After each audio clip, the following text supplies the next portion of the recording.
I honestly think I found the groove exercise that I'm going to be doing for the rest of the year, and I'm going to share it with you because just like all those swimsuit models on Instagram, I just want to inspire people. On the quest for groove. 1, 2, 3, 4. 1, 2, 3, 4.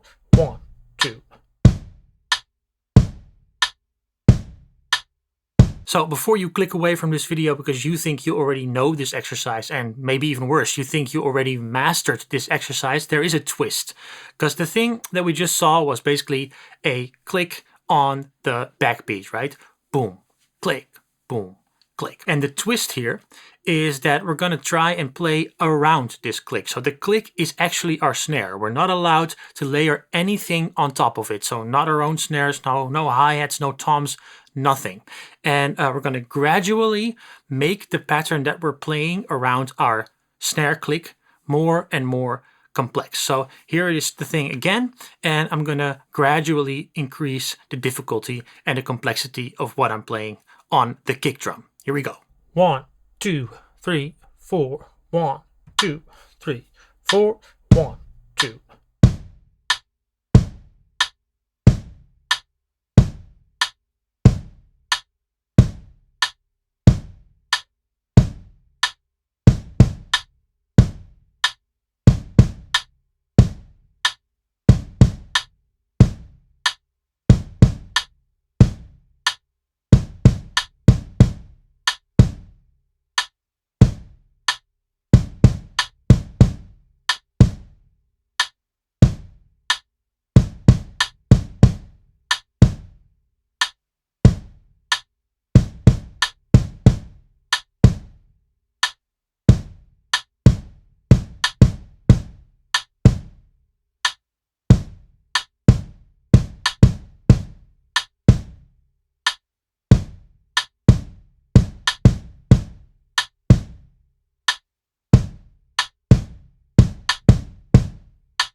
So I really like this exercise, and especially what it does to my way of listening to the metronome. Because usually when I layer my snare on top of a metronome click, I'm focused on, am I together, right? Am I burying that click with my snare?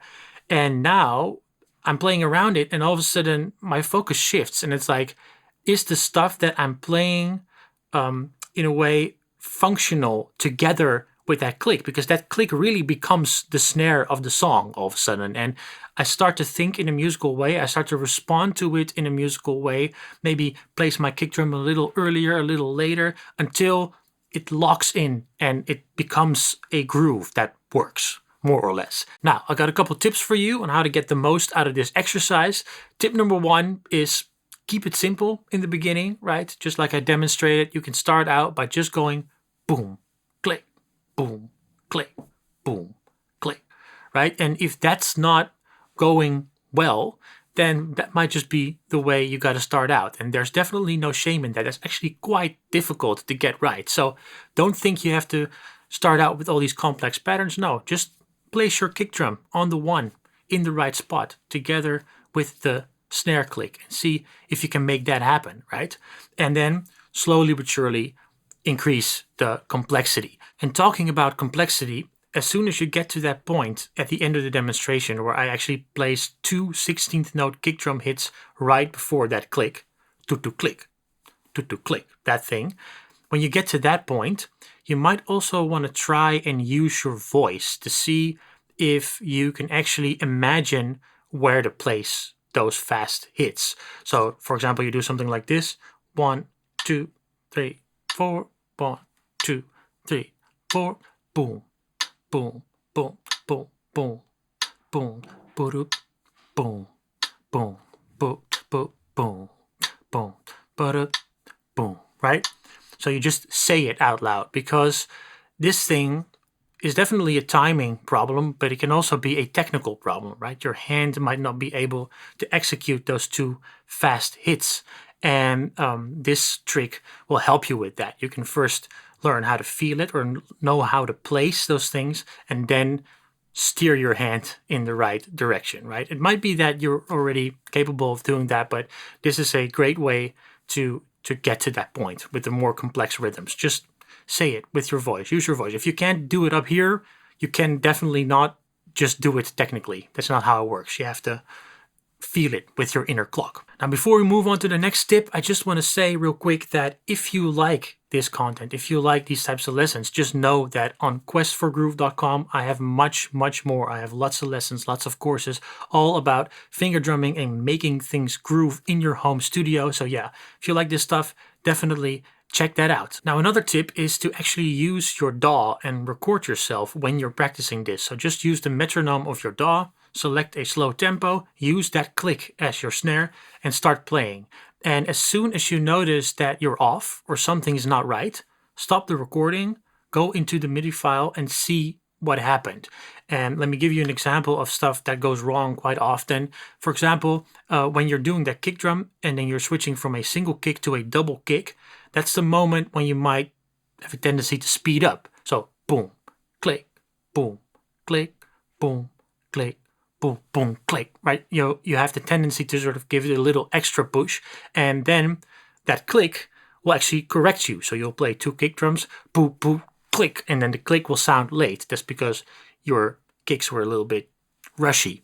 And as soon as that happens, you can actually see and check if that happened by going into your MIDI recording and seeing if that was actually the case. And of course, there's many other things that could happen.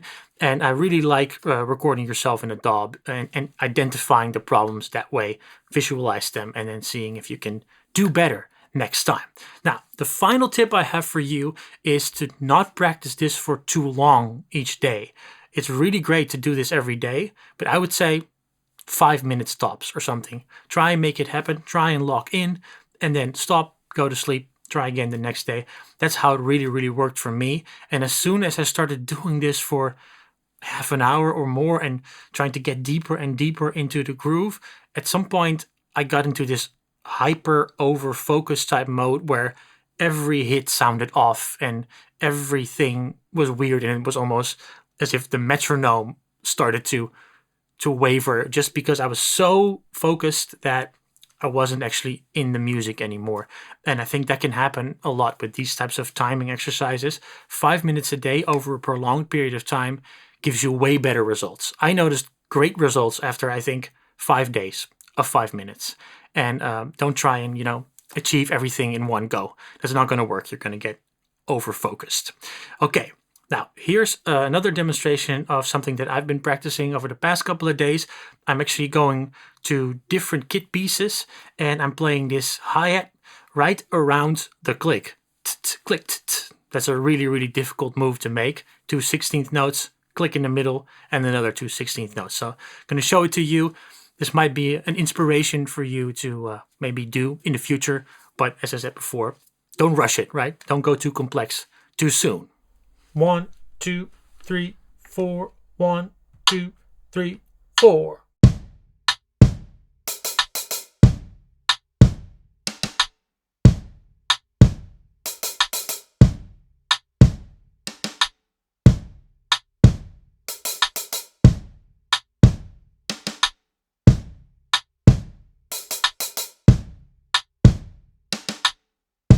I hope this video was helpful. Here's another one you might like, and I've said it before in this video, but questforgroove.com is definitely the place to be if you want to learn finger drumming, grooving in your home studio, all kinds of stuff like that. I can highly recommend you checking that out. All right, I'm done for today. I'm gonna get inspired on Instagram. See you next time.